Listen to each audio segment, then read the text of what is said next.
Hi everyone, welcome back. Let's learn duplicate icons displayed in iPhone Control Center. How to fix that?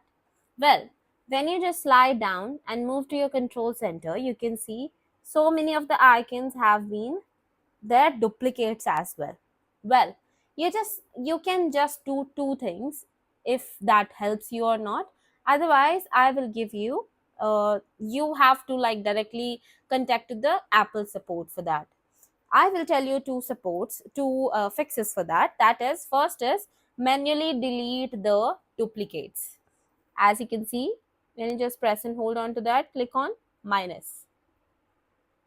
Now it is done. Now place it back to there and it is done.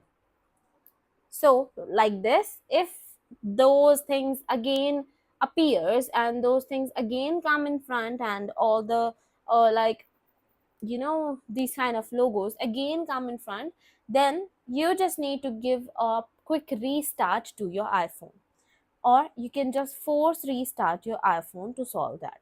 How to do the force restart? Simply press and hold the volume up button, then volume down button, and then press and hold this power button until you see the Apple logo onto your screen. Well, let's do it once for you. Press and hold the volume up button, then volume down button, and then press and hold this power button until you see the Apple logo onto your screen. You actually have to wait for the Apple logo. Don't get distracted with these things, whatever is happening onto your screen. Just wait for the Apple logo and now you can release the button.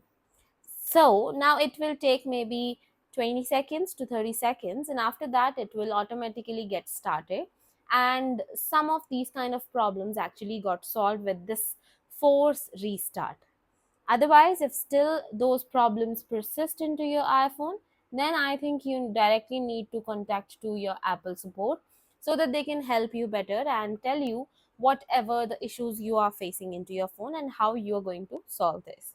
So I hope this is going to be informative for you. Thank you so much and may you all have a great day.